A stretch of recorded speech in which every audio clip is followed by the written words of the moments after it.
Totoo ba?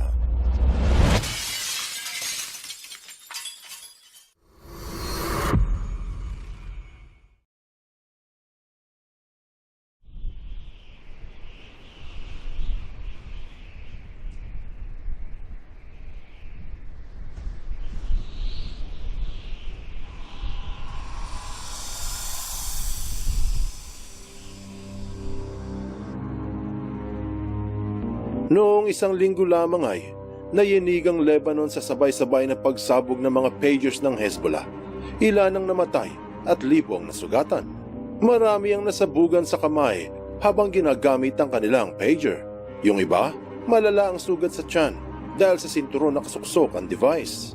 May ulat din ng mga nabulag dahil sa pagsabog habang binabasa ang natanggap na mensahe. Tapos, makalipas lamang ang ilang araw,